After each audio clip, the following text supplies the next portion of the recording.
É lindo esse salmo, né? Primeiro ele fala sobre a revelação geral de Deus na natureza e depois a revelação especial de Deus, que é a sua palavra.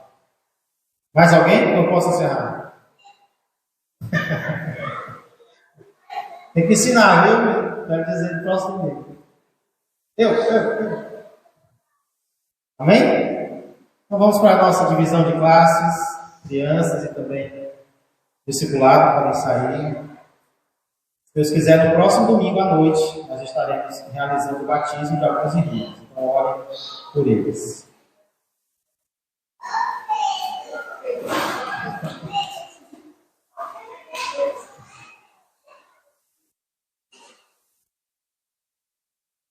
Glória a Deus.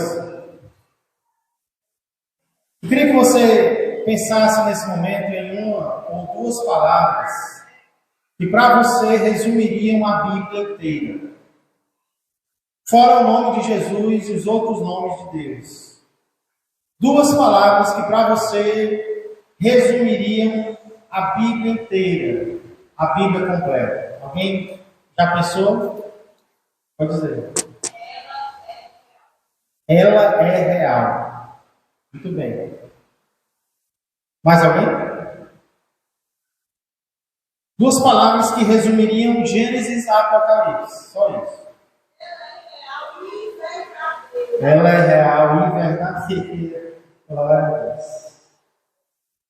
Enquanto você pensa sobre isso, vamos falar sobre isso no final, tá bom? Vamos voltar a esse pensamento no final. Mas antes eu queria relembrar o que nós vimos no estudo anterior, no domingo passado, e também o que nós veremos hoje. No domingo passado nós fizemos um resumo dos 39 livros, todos os livros do Antigo Testamento. Resumo rápido. E hoje nós faremos o mesmo, só que com outro testamento, com o Novo Testamento. E como eu disse, domingo passado, o velho, o velho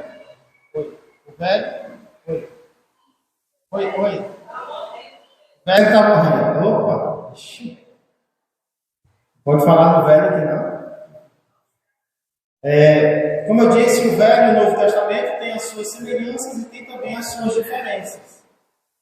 Dentre as diferenças entre o Antigo Testamento e o Novo Testamento está o número de livros. O Antigo Testamento é quase 3 vezes maior do que o Novo. Tem 39 livros. Já o Novo tem 27. E são livros menores, são livros mais curtos, são cartas, na maioria das vezes escritas por alguém a uma igreja. Então essa é uma das diferenças entre o Antigo e o Novo Testamento. Talvez a diferença principal entre eles dois é que o Antigo foi escrito antes de Cristo e o Novo Testamento foi todo escrito depois de Jesus. Depois que Jesus veio, depois que Jesus se encarnou. E nós temos também uma semelhança muito importante, é que assim como o Antigo Testamento é subdividido em 4 partes, o Novo Testamento também costuma ser subdividido em 4 partes. Quais são eles? Evangelhos e Atos, Epístolas de Paulo, Epístolas gerais e Apocalipse. Então hoje nós queremos fazer um rápido resumo dessas 4 partes do Novo Testamento. Vamos começar pelos Evangelhos e Atos.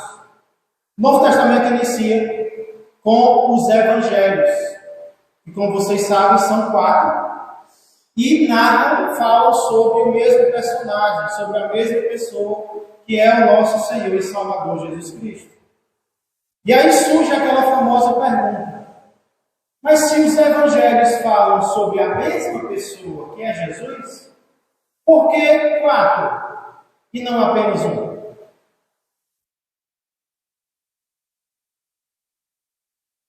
Quem pode me responder essa pergunta? Por que são 4 evangelhos e não 1, se os 4 falam sobre a mesma pessoa? Pois não, Regina? Eita glória! Olha, até a hora da Regina. Muito bem.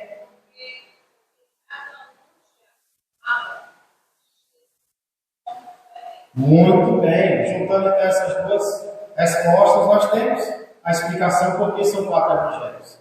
Quando nós estudamos sobre 1º e 2º Samuel, 1º e 2º Reis, 1º e 2ª Crônicas, nós vimos que muitas vezes eles falam sobre os mesmos reis. Porém, eles falam com enfoques, com ênfases diferentes. Assim também foi com os 4 evangelhos. Eles falam sobre a mesma pessoa, porém, eles falam de contextos diferentes, cada um fala de um contexto diferente, e eles falam enfatizando ângulos diferentes. É como eu gosto de mostrar, como se uma mesma pessoa fosse fotografada por 4 pessoas em lugares diferentes. Ou ela fosse filmada por 4 pessoas em lugares diferentes. Cada uma ia enfatizar um ângulo dessa pessoa. Né? Por exemplo, o primeiro evangelho é o evangelho de Mateus. E ele foi escrito por um ex-publicano, um ex-cobrador de impostos, que se converteu a Jesus e escreveu principalmente aos judeus. E por ter escrito para os judeus, ele enfatiza Jesus como o rei. Essa palavra rei, reino, se repete muito no Evangelho de Mateus, como por exemplo em 2 e 2. Mateus 2 e 2.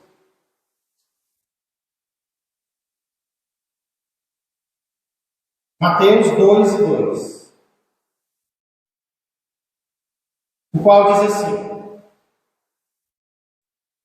e perguntavam: onde está o recém-nascido rei dos judeus? Porque vimos a sua estrela no Oriente e viemos para adorar. Então essa é a ênfase do Evangelho de Mateus. É Jesus, o rei. Jesus é o rei que desceu do céu, o rei que veio trazer o rei dos céus. Já Marcos, o segundo evangelho, foi escrito por Marcos, por isso o nome. E Marcos é um evangelho mais de ação. Tanto é que a palavra imediatamente, ela vai ocorrer aproximadamente 40 vezes. Jesus está fazendo algo e Marcos diz, e imediatamente ele foi fazer outra coisa. E imediatamente foi fazer outra. E logo foi fazer outra. Isso lembra alguns irmãos que são muito ativos naquilo que fazem, né? Na obra de Deus, estão sempre se movimentando, indo para um lado, indo para o outro. E aí parece que Marcos ele dá um consolo para essas pessoas. Olha, não é só você que é assim, não. Jesus também era. Jesus era muito ativo, Jesus era muito enérgico naquilo que ele fazia. E um versículo que resume Marcos é capítulo 10, verso 45. Marcos 10 e 45. Lembre Marcos como o evangelho da ação. Provavelmente Marcos escreveu esse evangelho para os romanos, para os soldados romanos, para os moradores de Roma. E aqui nós vamos ver qual é a ênfase de Marcos. Marcos 10, 45 diz: pois o próprio Filho do Homem não veio para ser servido, mas para servir e dar a sua vida em resgate por muitos. Então em Mateus, Jesus é o rei. Em Marcos, Jesus é o servo. Olha como são ângulos diferentes. Ele é o rei que se tornou servo para quê? Para dar a sua vida em resgate por muitos. Irmãos, eu disse que Marcos é um evangelho que mostra Jesus em intensa atividade. Mas é importante nós entendermos que essa intensa atividade de Jesus não tirava o tempo dele de oração. Apesar de ser uma pessoa extremamente ocupada, Jesus orava constantemente. Muitas vezes nós nos ocupamos muito com as coisas e acabamos deixando a oração de lado, né? Jesus não. Jesus ele enfatizava a oração na sua vida. Isso nos leva ao terceiro evangelho, que é o evangelho de Lucas. Se Mateus enfatiza Jesus como rei, Marcos enfatiza Jesus como servo, Lucas enfatiza Jesus como o homem. Lucas mostra muito a humanidade de Jesus. Talvez porque Lucas era médico. É ele quem vai dizer que Jesus estava dormindo no barco. É ele que vai dizer que Jesus teve sede, Jesus teve sono, Jesus teve fome. Ele vai enfatizar isso. E é Lucas que vai enfatizar também a vida de oração de Jesus. Jesus precisava orar. Jesus estava sempre orando. Por exemplo, no batismo de Jesus, Lucas é o único que diz que ele estava orando quando o Espírito Santo desceu. Então, por ser homem, por haver se tornado homem, Jesus Cristo precisava do Espírito Santo e precisava de oração. Talvez um versículo que resuma a mensagem de Lucas é o capítulo 19, verso 10. Se os irmãos quiserem acrescentar alguma coisa, uma pergunta, um comentário, fique à vontade. Lucas, capítulo 19, verso de número 10.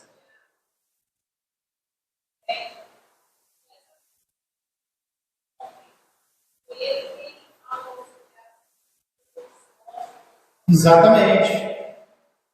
A dona Sandra está chamando a atenção para as gotas de sangue que caíram do corpo dele quando ele estava no Getsemane na oração. Né? Então, Lucas está sempre enfatizando esse lado físico de Jesus, esse lado humano de Jesus.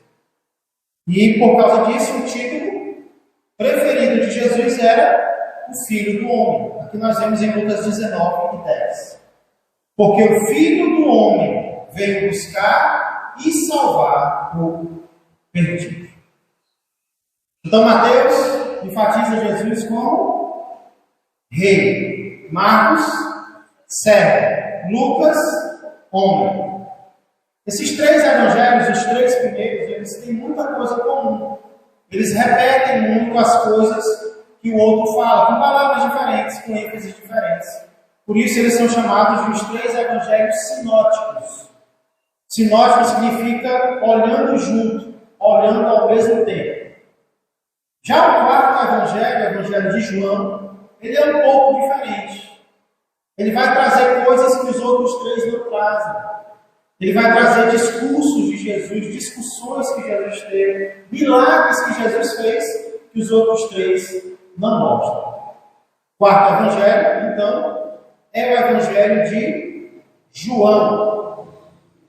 O evangelho de João, ele tem como ênfase, ou o propósito dele é mostrar Jesus como o Filho de Deus, a divindade de Jesus. Esse é um evangelho muito usado no evangelismo, porque nós queremos mostrar para alguém que Jesus não foi uma pessoa qualquer, que Jesus foi o próprio Filho de Deus. Então, João é muito usado para isso.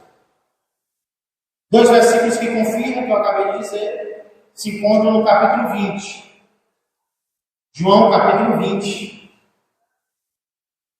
versos 30 e 31. Olha por que o evangelho de João foi escrito. João 20, 30 e 31. Na verdade, escreve João, fez Jesus diante dos discípulos muitos outros sinais que não estão escritos neste livro. Estes, porém, sinais aqui significam milagres, foram registrados para que creiais que Jesus é o Cristo, o Filho de Deus, e para que crendo tenhais vida em seu nome. João foi escrito para provar, para mostrar que Jesus não foi uma pessoa qualquer, como muitos pensam. Ele foi o Cristo, o Filho de Deus. E que, se nós crermos nele, nós teremos vida em seu nome. Depois de João vem Atos. Atos foi escrito pelo mesmo autor do Evangelho de Lucas, ou seja, pelo médico Lucas. E ele é quase que uma continuação de Lucas. Olha no capítulo 1, Verso 1. Atos 1 e 1. Olha o que Lucas diz. Escreveu o primeiro livro, ó Teófilo. Que primeiro livro é esse? O Evangelho de Lucas. Relatando todas as coisas que Jesus começou a fazer e ensinar. Até o dia em que, depois de haver dado mandamentos por intermédio do Espírito Santo aos apóstolos que escolheram, foi elevado às alturas. A estes também, depois de ter padecido, se apresentou vivo, com muitas provas incontestáveis, aparecendo-lhes durante 40 dias e falando das coisas concernentes ao reino de Deus. Então, se em Lucas, no Evangelho de Lucas, ele escreveu sobre Jesus, aqui em Atos ele vai mostrar a continuação da obra de Jesus agora na igreja, nos discípulos de Jesus. O que Jesus fez através do Espírito e dos seguidores dele. É sobre isso que Atos vai falar. Dois acontecimentos muito importantes em Atos são a descida do Espírito Santo, no capítulo 2, e a conversão de Saulo, no capítulo 9. Inclusive, nós temos estudado às vezes sobre esse homem, o apóstolo Paulo. Ele se converte em Atos, capítulo 9. Por falar em Paulo, nós vamos agora para o segundo grupo de livros do Novo Testamento. O primeiro grupo de livros são os Evangelhos e Atos. São 4, por que 4? Porque eles enfatizam uma característica diferente de Jesus. Mateus enfatiza o reinado, Marcos o serviço, Lucas a humanidade, João a divindade de Jesus. Então tinha que ter 4 mesmo. Não poderia ser só 1. Tinha que ser 4, e se pudesse ter mais, ainda teria para falar de Jesus, porque tem muita coisa para falar sobre ele. Mas aí depois vem as epístolas escritas por Paulo. Paulo era um perseguidor da igreja que foi alcançado pelo Evangelho. E ele foi transformado a tal ponto que ele passou agora a ser um apóstolo e escritor de cartas do Novo Testamento. Quem sabe quantas cartas Paulo escreveu com certeza no Novo Testamento? Alguém lembra? Quantas cartas Paulo escreveu? Quem chuta? 7. Quem dá mais? 6.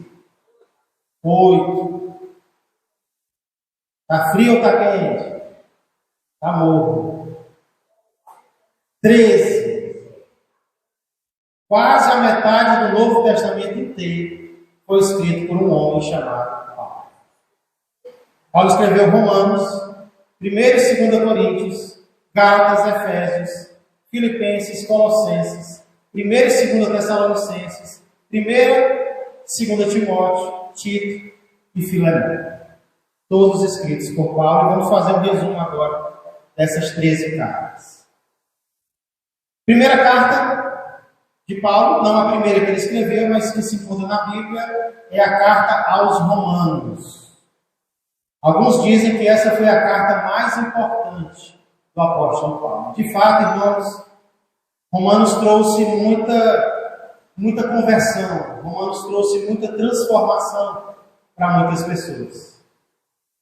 Inclusive, Martinho Lutero, não sei quantos já ouviram falar sobre ele. Ele foi um monge, um padre, que, lendo Romanos, estudando Romanos, se converteu. E ele fez nada mais, nada menos do que ser usado por Deus para separar católicos e protestantes, até os dias de hoje.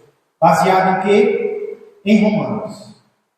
E o verso que instigou Paulo a isso foi Romanos 1, 16.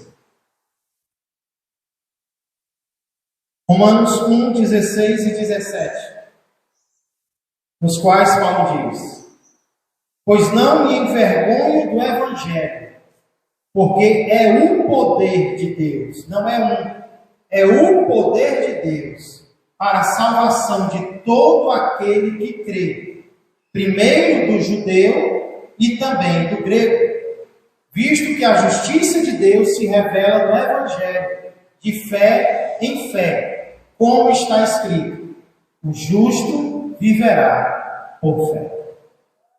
Em Romanos, Paulo mostra que não há distinção, não há diferença entre judeu e não judeu. Primeiro, no pecado. Judeu e não judeu são igualmente pecadores. Não é porque um tem a lei e o outro não tem, que um peca e o outro não peca. O judeu peca, o não judeu também peca. Por causa disso, Paulo mostra que Deus proveu uma salvação para judeu e para não judeu, Jesus Cristo. Então, Romanos vai falar muito sobre isso. Pois todos pecaram e carecem da glória de Deus, mas o dom gratuito de Deus é a vida eterna em Cristo Jesus, nosso Senhor. E ele vai falar sobre o que vem depois que nós aceitamos Jesus, que é a santificação e a união entre os cristãos. Então é sobre isso que Romanos fala, epístola maravilhosa. Depois de Romanos nós temos 1 Coríntios. E aí 1 Coríntios foi escrita para resolver problema, para descascar abacaxi. Paulo ouviu que na igreja em Corinto estava tendo desunião, estava tendo divisão, estava tendo dúvida. Então ele escreve 1 Coríntios para resolver problemas da igreja de Corinto. Como eu falei, alguns desses problemas são a desunião entre os cristãos, dúvidas sobre o véu, dúvidas sobre os dons. Um que achava que era melhor do que o outro porque tinha um dom diferente do outro. Tinha um dom de línguas, o outro não tinha. E aí Paulo, em 1 Coríntios, diz que o dom mais excelente se chama amor. 1 Coríntios capítulo 13.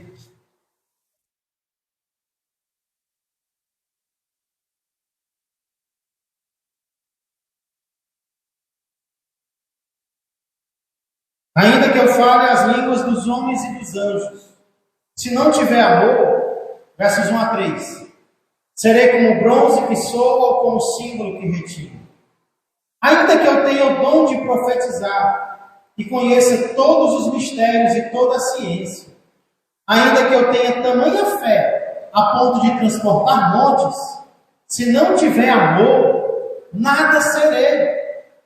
E ainda que eu distribua todos os meus bens entre os pobres, e ainda que entregue o meu próprio corpo para ser queimado, se não tiver amor, nada disso me aproveitará.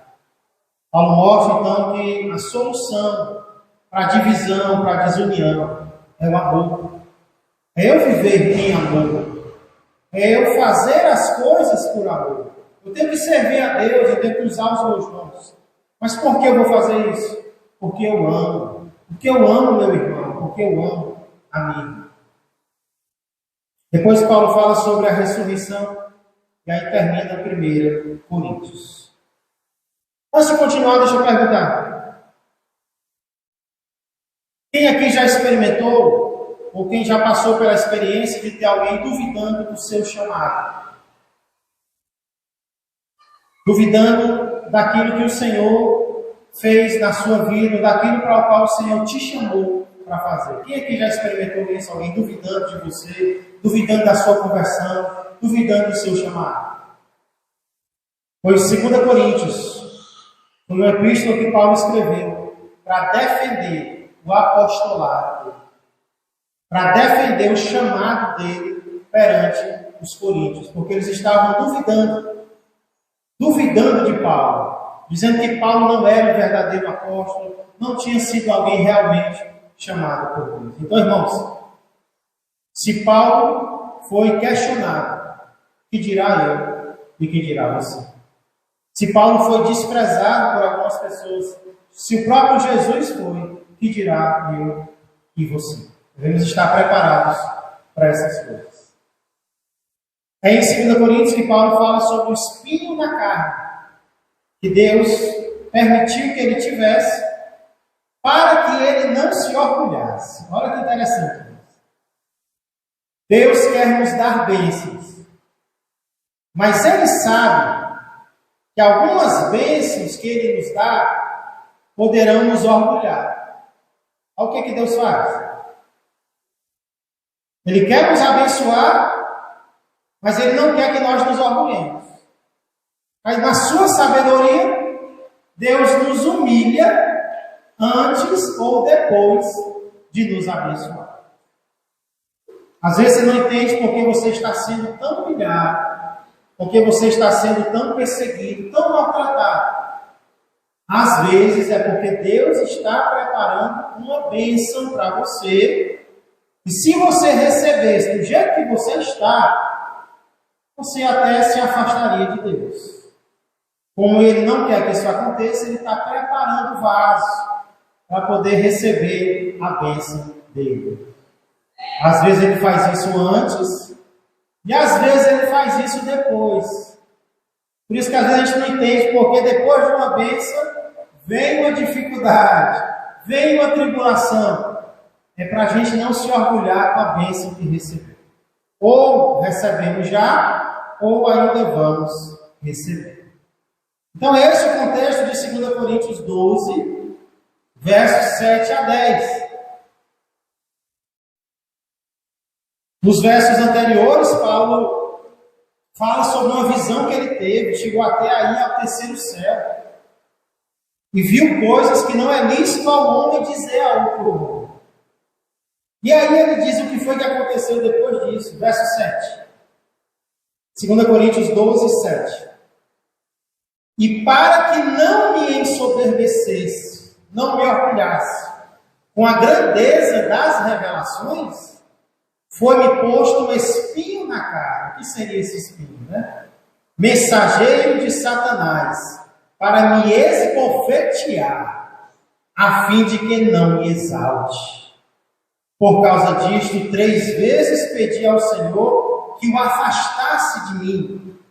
Então ele me disse: a minha graça te basta, porque o poder se aperfeiçoa na fraqueza. Aí olha a decisão de Paulo agora, que ele entendeu. De boa vontade, pois, mais me gloriarei nas fraquezas, para que sobre mim repouse o poder de Cristo. Pelo que sinto prazer. Paulo gostava de sofrer. Quando ele entendeu que quanto mais dificuldade, mais poder, ele diz: pelo que sinto prazer nas fraquezas, nas injúrias, nas necessidades, nas perseguições, nas angústias, por amor de Cristo. Por quê? Porque quando sou fraco, então é que sou forte. Irmãos, o poder de Deus ele não vai se manifestar quando nós estivermos bem. O poder de Deus não vai se manifestar quando nós estivermos no sentido autossuficiente. Não. É no contraditório mesmo. É na doença. É muitas vezes na dificuldade. Que o poder de Deus vai se manifestar ainda mais na minha vida e na tua vida. E Deus faz isso porque Ele é sábio. Ele sabe quando Ele pode nos usar. Por isso, primeiro Ele nos prepara para depois usar aqueles a quem Ele prepara. Esse espinho na carne, aproveitando que estamos aqui, existem algumas teorias sobre ele. Muitos consideram uma doença. Alguns falam até de problema de visão que Paulo tinha. Ele não conseguia enxergar direito, talvez por causa das pisas que ele levou. Já outros acreditam que era uma pessoa que era contra o ministério de Paulo e afrontava ele mesmo, enfrentava cara a cara. Mas, irmãos, talvez a melhor opção, não estou dizendo que é essa, talvez a melhor opção aqui seria um demônio, um espírito que atormentava Paulo, não dentro dele, mas ao redor dele. Por quê? Porque aqui Paulo diz que foi um mensageiro de Satanás. Satanás, ele é o príncipe das trevas, ele tem soldados, espíritos sob sua autoridade. Então, pode ser que ele enviou um mensageiro diretamente a Paulo para perturbar Paulo, para não deixar Paulo em paz. Por isso, Paulo pede que Deus o afaste dele. Paulo não pede que Deus tire dele, mas que afaste dele. E Deus poderia ter afastado essa dificuldade de Paulo na hora. Mas ele diz: não, Paulo, vou deixar Você vai sobreviver com a minha graça. Só o que eu te der vai ser suficiente para você. A minha graça te basta. Então, independente, irmãos, do que você acha que seja o espinho na carne, lembre dele como algo desagradável, como algo que você até pediu para Deus resolver, você pediu para Deus tirar, você pediu para Deus afastar, e Deus não respondeu a sua oração afirmativamente, né? Deus não tirou esse problema de coluna que você tem, essa enxaqueca, esse problema no coração, essa dor no joelho, seja lá o que for. Deus está permitindo isso com um propósito bom, porque Ele ama você, porque Ele ama a mim. Então vamos agradecer ao Senhor por todas as coisas, porque Ele sabe o que faz.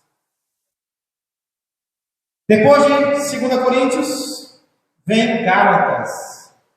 Irmãos, Gálatas é uma epístola na qual, digamos, Paulo está irritado. O apóstolo Paulo está irritado em Gálatas. Por isso ele nem saúda os irmãos como ele costuma saudar. Paulo já inicia dizendo: Paulo, apóstolo, não da parte de homens, nem por intermédio de homem algum, mas por Jesus Cristo e por Deus Pai, que o ressuscitou dentre os mortos. Já começa dizendo: eu não sou apóstolo por causa de homens, eu sou apóstolo por causa de Deus. Por que Paulo está assim, emocionalmente, desta maneira? O motivo é porque os Gálatas estavam voltando a acreditar na lei para se salvarem. Paulo havia visitado as igrejas, a região da Galácia, tinha pregado o evangelho lá. Aquelas pessoas tinham se convertido ao evangelho, mas aí veio alguém ensinando que para serem salvos eles precisavam da lei. E aí agora eles estavam abandonando o evangelho por causa da lei. Paulo escreve Gálatas para mostrar que a salvação é tão somente pela fé em Jesus Cristo. Não é por obras da lei, mas pelo evangelho do Senhor. Continuando, Gálatas 1, de 2 a 9, ele diz: e todos os irmãos, meus companheiros, as igrejas da Galácia, graça a vós outros e paz da parte de Deus nosso Pai e do nosso Senhor Jesus Cristo, o qual se entregou a si mesmo pelos nossos pecados, para nos desarraigar deste mundo perverso, segundo a vontade de nosso Deus e Pai, a quem seja a glória pelos séculos dos séculos. Amém. Agora olha o verso 6. Admira-me que estejais passando tão depressa daquele que vos chamou na graça de Cristo para outro evangelho, o qual não é outro, senão que há alguns que vos perturbam e querem perverter o evangelho de Cristo. Mas ainda que nós, ou mesmo anjo vindo do céu, vos pregue evangelho que vá além do que vos temos pregado, seja anátema. Anátema significa amaldiçoado. Assim como já dissemos e agora repito, se alguém vos prega evangelho que vá além daquele que recebestes, seja anátema. Paulo escreve Gálatas então para defender o evangelho de Jesus Cristo, mostrando que ele é suficiente para a salvação tanto de judeus como de não-judeus. Depois de Gálatas vem Efésios, e aí Efésios é uma carta mais tranquila, né? Paulo está mais calmo aqui, e ele escreve Efésios para falar sobre Cristo e a igreja. Cristo é o cabeça, a igreja é o corpo de Cristo. E são muito conhecidos os versículos no final de Efésios que falam sobre a armadura de Deus. Efésios 6, a partir do verso 10.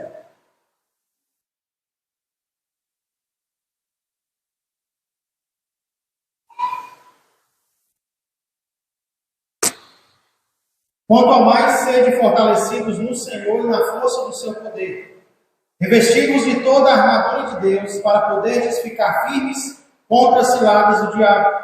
Porque a nossa luta não é contra o sangue e a carne, e sim contra os principados e potestades, contra os dominadores deste mundo tenebroso, contra as forças espirituais do mal nas regiões celestes. Depois de Efésios vem Filipenses.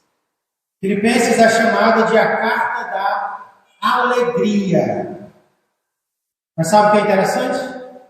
Que quando Paulo escreveu Filipenses, ele estava preso. Porém, mesmo preso, ele escreve à igreja: alegrai-vos sempre no Senhor. Outra vez digo, alegrai-vos. Capítulo 4, verso 4.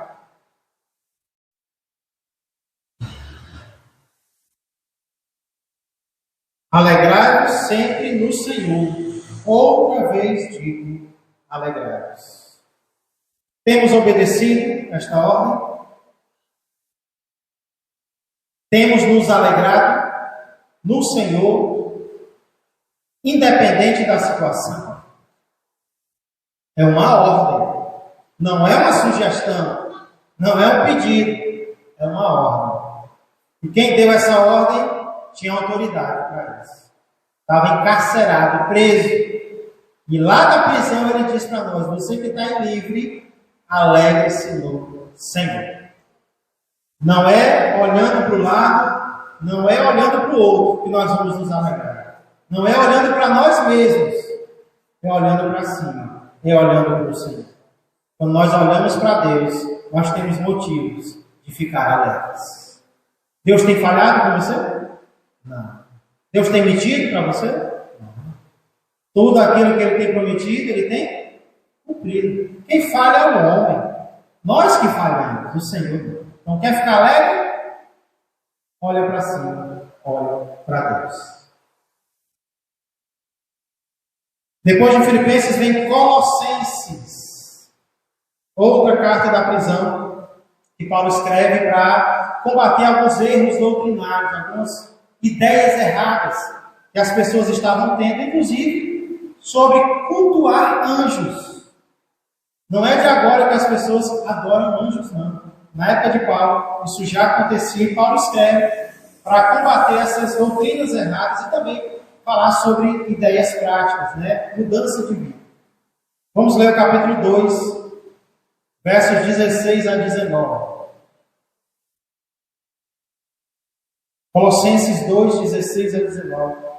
Eu estou escolhendo um pequeno trecho de cada epístola, uma forma de familiarizar os irmãos com cada uma delas. Não dá para ler a carta toda, senão a gente ia sair daqui de noite, emendando com o culto. Colossenses 2, 16 a 19 diz assim: ninguém, pois, vos julgue por causa de comida e bebida, ou dia de festa, ou lua nova, ou sábados, porque tudo isso tem sido sombra das coisas que haviam de vir, porém o corpo é de Cristo. Ninguém se faça árbitro contra vós outros, pretextando humildade e culto dos anjos, baseando-se em visões, infatuado, sem motivo algum, na sua mente carnal, e não retendo a cabeça, da qual todo o corpo, suprido e bem vinculado por suas juntas e ligamentos, cresce o crescimento que procede de Deus. Então, cuidado com ideias erradas, cuidado com filosofias humanas, até coisas religiosas, muitas vezes, elas não vêm de Deus. Paulo vai falar muito contra o legalismo aqui. Ele vai dizer que o legalismo ele não faz você vencer pecados. Ele não vence a sensualidade. Nós vemos que isso é verdade mesmo, irmãos. Algumas igrejas, elas exigem muito, enfatizam muito a questão do vestuário. Mas nós vemos que mesmo assim existem escândalos sexuais, escândalos físicos. Por quê? Porque muitas vezes aquilo que o ser humano entende como sendo algo que vai tirar o pecado, muitas vezes faz atrair o pecado. Porque foi o homem que colocou ali. Então temos que ter cuidado com leis humanas. As leis de Deus, elas nos ajudam contra a santidade. As leis humanas não. Elas vão nos atrair ainda mais para o pecado. E Paulo escreve muito sobre isso aqui em Colossenses. Isso. Sim, coisas práticas. Exatamente. Uma das coisas práticas que ele fala o capítulo 3, versos 18 e diante, os deveres da esposa, do marido e dos filhos. Capítulo 3, verso 18 diz: esposas, sede submissas ao próprio marido, como convém no Senhor. O feminismo está querendo tirar isso aqui, né? Submissão não é mais para existir. Mas é algo que a palavra de Deus nos ensina. Submissão significa você estar debaixo da mesma missão, você está de acordo com aquela pessoa. Isso é algo bíblico, não é escravidão, como alguns entendem. Mas os maridos também têm o seu dever. Verso 19: maridos, amai vossa esposa e não a trateis com amargura. E aí os filhos, em tudo obedecei a vossos pais, pois fazê-lo é grato diante do Senhor. E no 21 diz: pais, não irriteis os vossos filhos, para que não fiquem desanimados. Pai, a mãe pode irritar muito o filho, né? E aí o filho pode ficar desanimado por causa disso. Como o pai pode irritar o filho? Como os pais podem irritar os filhos? Quem pode me dar um exemplo? Oi?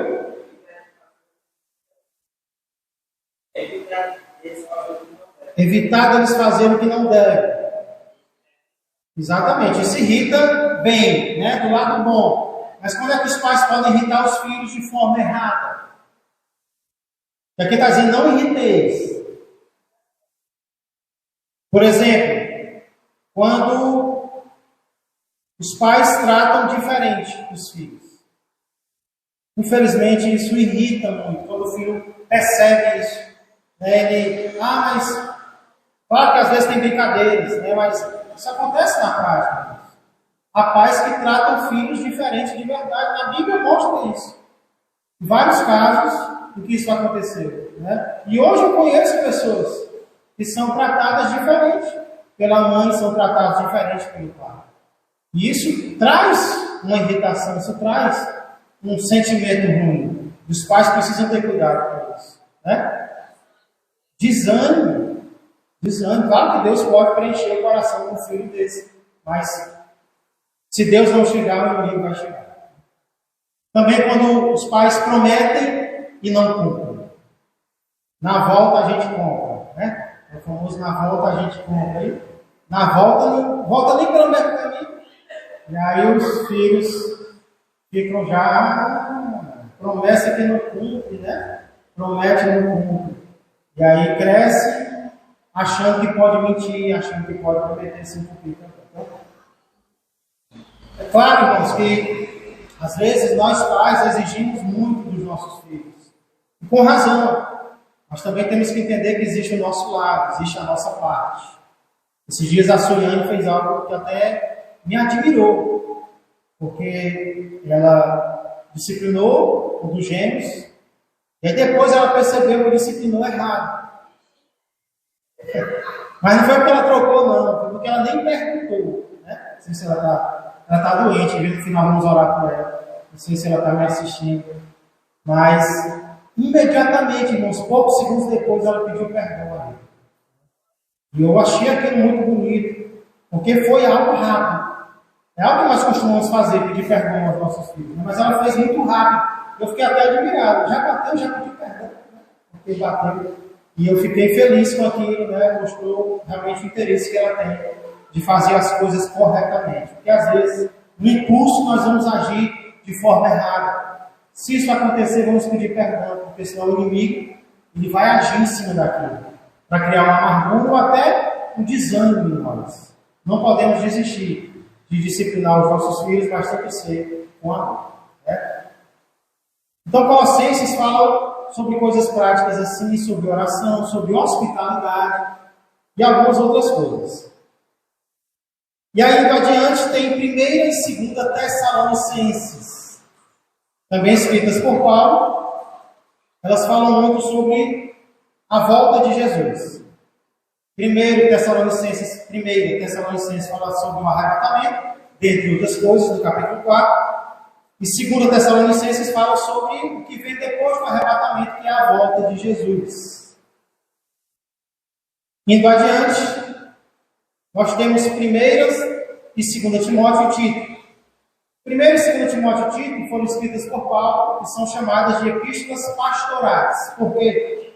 Porque elas foram escritas a pastores, a Tito e a Timóteo, que eram filhos na fé de Paulo, e foram escritas para que Paulo ensinasse a eles como administrar a igreja, como disciplinar pessoas, como tratar as viúvas, como ensinar a palavra, diáconos e por aí vai. Provavelmente a última epístola que Paulo escreveu foi 2ª Timóteo. E é nela que nós encontramos as famosas palavras de despedida de Paulo. 2 Timóteo 4, versos 6 a 8.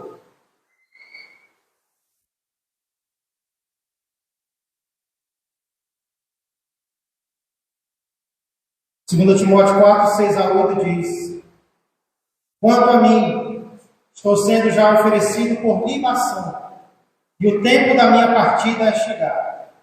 Combati o bom combate, completei a carreira, guardei a fé. Já agora a coroa da justiça me está guardada, a qual o Senhor, reto juiz, me dará naquele dia, e não somente a mim, mas também a todos quantos amam a sua vinda. Famosas palavras de Paulo. Depois das epístolas pastorais, nós temos Filemão. Uma carta não muito conhecida, é uma das cartas do Novo Testamento que tem apenas um capítulo. Dá para você ler em alguns minutos. E ela é um pedido de compreensão para com o escravo que fugiu. Paulo escreve ao dono do escravo para pedir que ele perdoe o escravo que fugiu dele. Então, Filemão fala muito sobre perdoar em Cristo, perdoar os irmãos. Um dono de escravo que deve perdoar o seu escravo. Naquela época ainda tinha. A intenção de Paulo aqui não é acabar com a escravidão, mas tornar a escravidão mais humana naquele tempo. Depois das epístolas paulinas, irmãos, nós temos, chegando perto do fim, as epístolas gerais. Por que elas são chamadas de epístolas gerais? Porque elas não foram escritas só para uma igreja, mas para várias pessoas do povo de Deus espalhados pelo mundo.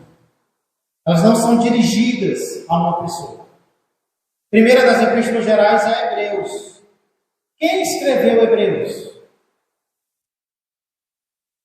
Muitas pessoas acham que foi o apóstolo Paulo, ainda que Paulo costumasse assinar as epístolas que ele escreveu.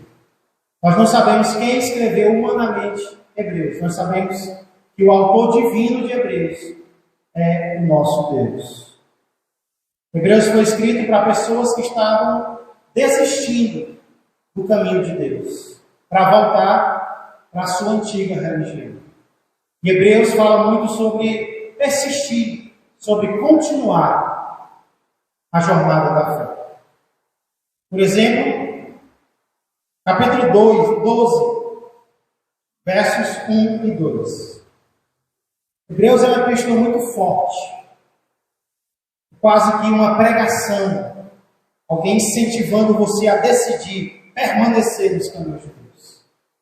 Hebreus 12, 1 e 2 diz assim: Portanto, também nós, visto que temos a rodear-nos tão grande nuvem de testemunhas, desembaraçando-nos de todo o peso e do pecado que tenazmente nos assedia, corramos com perseverança a carreira que nos está proposta, olhando firmemente para o autor e consumador da fé, Jesus, o qual, em troca da alegria que lhe estava proposta, suportou a cruz, não fazendo caso da ignomínia, e está sentado à destra do trono de Deus.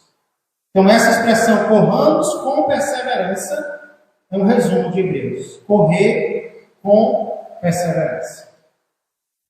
Depois de Hebreus, nós temos Tiago. Um nome bonito, né? Tiago. Tiago é uma epístola muito prática, irmãos. Extremamente prática. Tiago aqui fala sobre tentações, ele fala sobre praticar a palavra, sobre pedir sabedoria, a fé sem obras é morta, dever de controlar a língua e muitas outras coisas. Depois de Tiago, nós temos 1 e 2 Pedro. 1 e 2 Pedro foram escritas aos forasteiros da dispersão, judeus que haviam se espalhado fora de Jerusalém, mas eram crentes e estavam precisando de fortalecimento, porque estavam sendo perseguidos pelas outras pessoas. É em 1 Pedro que Pedro fala: sede sóbrios e vigilantes. O diabo, vosso adversário, anda em derredor, como leão que ruge, procurando alguém para devorar. Resistir firmes na fé, certos de que sofrimentos iguais aos vossos estão se cumprindo na vossa irmandade, espalhada pelo mundo. Então é para um povo que estava espalhado, mas precisava continuar servindo a Deus. 2 Pedro fala sobre a volta de Jesus. Muitos zombam da volta de Jesus, mas ele vai voltar. Depois nós temos 1ª, 2ª e 3ª João, escritas pelo mesmo autor, João, o mesmo que escreveu o Evangelho. 1 João tem 5 capítulos, fala muito sobre obediência e amor aos irmãos. Já 2ª e 3ª João tem só um capítulo. São epístolas curtas. Para concluir as epístolas gerais, nós temos Judas. Não confunda esse Judas com aquele Judas, viu? Como é que Judas se enforcou? Alguém perguntou. Como é que Judas se enforcou e ele escreveu uma carta? E colocaram a carta dele na Bíblia, o traidor. Não, irmão, assim como tem várias Marias na Bíblia, tem vários Tiagos, também tem vários Judas. Isso aqui não foi o traidor. Isso aqui é o irmão de Tiago. E ele escreve para incentivar os irmãos a batalharmos pela fé que um dia foi entregue aos santos.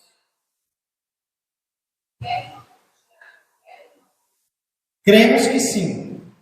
Nós cremos que o Tiago que escreveu Tiago e o Judas que escreveu Judas eram irmãos de Jesus por parte de mãe, por parte de Maria, né? Porque por pai não tem como. Por parte de mãe, eles são irmãos de Jesus. Duvidavam de Jesus, mas quando ele ressuscitou, eles passaram a crer no Senhor, se tornaram discípulos de Cristo e escreveram uma carta no Novo Testamento, cada um deles. Então não desiste da sua família. Viu? Jesus teve irmãos que não acreditavam nele. Imagina aí, imagina nós, né? Mas não desistem. Depois eles se converteram e serviram ao Senhor. Para concluir, vem o último livro da Bíblia, que é o livro de Apocalipse. Um livro que para muitos é temido, até por crentes. Eu já ouvi crentes dizer que tem medo de ler Apocalipse. Tinha, né, mas glória a Deus, não tem mais. Porque o objetivo de Apocalipse não é fazer medo, não é fazer você não dormir à noite. O objetivo de Apocalipse é confortar os irmãos que estão sofrendo. O Apocalipse é um livro para a igreja sofredora, para a igreja que está sofrendo. Aí ele mostra que os inimigos serão derrotados e o povo de Deus será vitorioso. Só para você ter uma ideia de como o Apocalipse é abençoado e abençoador, ele tem 7 bem-aventuranças. Vamos ler rapidamente elas. Primeira se encontra no capítulo 1, verso 3. Apocalipse 1 e 3.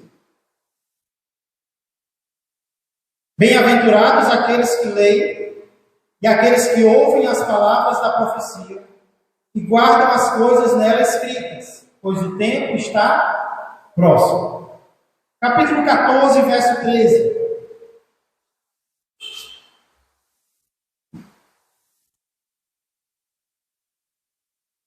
Segunda bem-aventurança.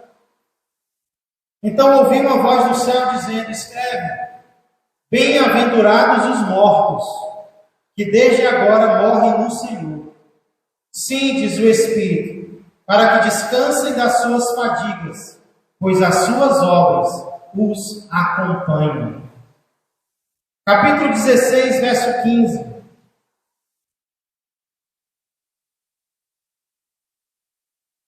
Terceira bem-aventurança. Eis que venho como vem o ladrão. Bem-aventurado aquele que vigia e guarda as suas vestes, para que não ande nu e não se veja a sua vergonha.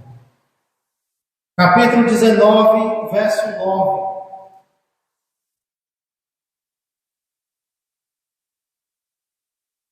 Quarta é? Ou é aqui? Quarta bem-aventurança. Então me falou o anjo, escreve: bem-aventurados aqueles que são chamados à ceia das bodas do Cordeiro. E acrescentou: são estas as verdadeiras palavras de Deus. Capítulo 20, verso 6. Quinta bem-aventurança, 20, verso 6.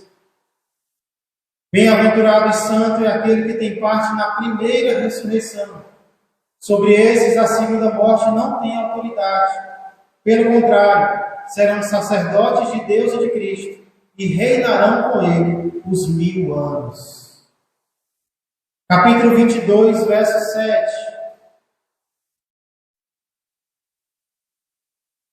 Sexta bem-aventurança. Eis que venho sem demora. Bem-aventurado aquele que guarda as palavras da profecia deste livro.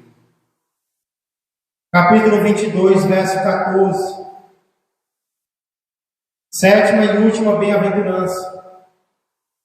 Bem-aventurados aqueles que lavam as suas vestiduras no sangue do Cordeiro, para que lhes assistam direito à árvore da vida e entrem na cidade pelas portas. 7 vezes, bem-aventurado, bem-aventurado, bem-aventurado. Livro que nos abençoa. Irmãos, esse foi um pequeno resumo dos 27 livros do Novo Testamento. Voltando à pergunta do início, que 2 palavras poderiam resumir a Bíblia, o livro de Deus?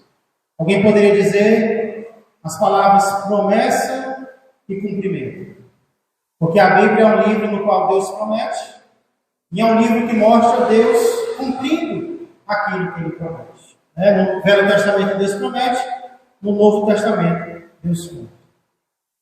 Eu diria, irmãos, que 2 palavras que resumem a Bíblia são sofrimento e glória. Sofrimento e glória. A Bíblia é um livro que mostra pessoas que sofrem. Na Bíblia, o Filho de Deus, Jesus Cristo, sofre. Aqueles que não têm Jesus, sofrem. E aqueles que têm Jesus, também sofrem. Quem é que sofre nesta terra? Todos. Só pelo fato de virmos ao mundo, irmãos, nós já estamos sofrendo. É por isso que uma criança normalmente nasce como? Chorando, né? Ela não pecou ainda, ninguém beliscou ela, mas ela já nasce chorando. Por quê? Porque ela veio para o mundo, seja bem-vinda. No mundo há sofrimento. Então, pois não. Se não chorar é pior, porque já nasce apanhando. Feliz daquele que chora sem apanhar, né? Ele sofre menos, reconhece. E aí a gente sofre menos.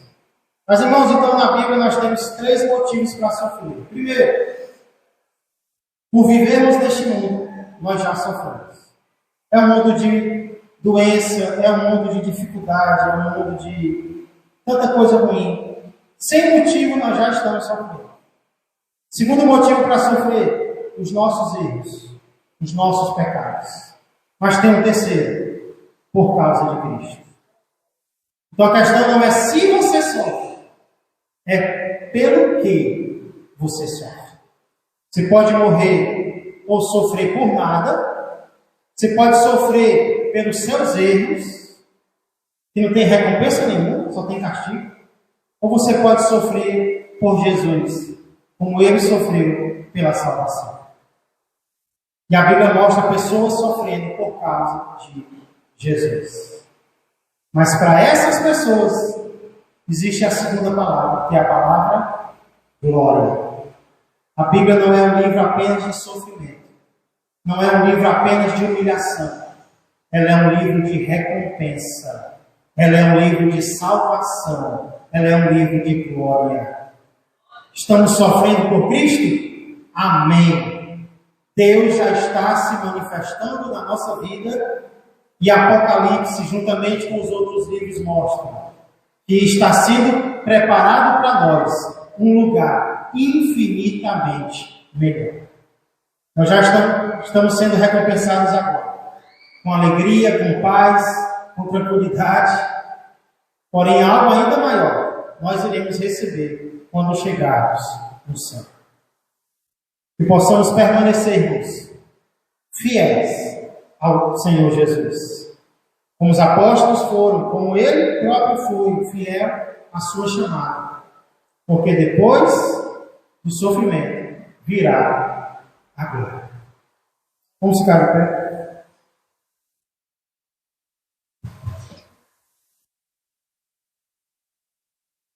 Senhor Deus e amado Pai, obrigado, Senhor, por este momento que nós tivemos de meditação na Tua Palavra, o tanto quanto diferente, Pai, não nos detendo apenas em uma porção da Tua Palavra, mas percorrendo rapidamente a mensagem dos livros do Novo Testamento, Pai, agradecendo, porque este testamento chegou até nós, estes testamentos, o Velho e o Novo, chegaram até nós. E Ele nos ensina, Senhor, eles nos preparam, sim, para sofrer pelo motivo certo, sofrer com a pessoa certa, que é o nosso Senhor e Salvador Jesus Cristo, porque eles também, Senhor, nos mostram qual será a consequência disso. Nós não estamos sofrendo em vão, nós estamos sofrendo pela glória, nós estamos sofrendo pela recompensa eterna, a salvação eterna, Senhor, da nossa alma. Estamos sofrendo pelos nossos, Pai. Nós queremos alcançar aqueles, Pai, que nos pertencem, que o Senhor nos deu, os nossos vizinhos, os nossos amigos. Queremos sofrer valendo a pena, Pai. Muito obrigado por nos ensinar na Tua Palavra acerca disso. Queremos, neste momento, inclusive, pedir por aqueles que estão sofrendo de diversas formas, Senhor, como aqueles que estão enfermos. Quero aproveitar este momento para orar pela minha esposa, que o Senhor tem levantado, Pai, para estar ao meu lado, para servirmos juntos ao Senhor. Agradeço ao Senhor pela vida dela. E agora, Pai, eu peço que o Senhor venha a curar a Tua serva, que o Senhor venha a repreender todo o mal na vida dela, aliviar, Senhor, toda dor, todo sentimento ruim que ela estiver sentindo em seu corpo, Pai, para que ela esteja de pé, para servir ao Senhor como ela tem amado fazer, Pai. Ser com ela, e não apenas ela, mas cada um dos irmãos que estão enfermos, Pai, aqueles que estão com dificuldades emocionais, espirituais, que também sejam, Senhor, confortados por Ti. Ser, Pai, com o irmão da Karine também, queremos orar por ele, onde quer que ele esteja. Queremos que o Senhor revele, Pai, o lugar e nossa vontade que o Senhor traga em paz e em segurança para casa, para que a aflição da família, Pai, acabe com a volta dele. Ser com todos os irmãos, com cada um de nós, ser com as nossas famílias. Muito obrigado por este dia. Ser com o restante dele, o culto logo mais à noite. Que tudo seja preparado para a Tua honra e para a Tua glória. Em nome de Jesus Cristo. Amém e amém. Que a graça do Senhor Jesus, que o amor do Pai e que a comunhão do Espírito Santo permaneçam e cresçam mais e mais na vida e na família de todos nós. Um ótimo dia, amor. Um ótimo dia a todos e até a noite, se Deus quiser.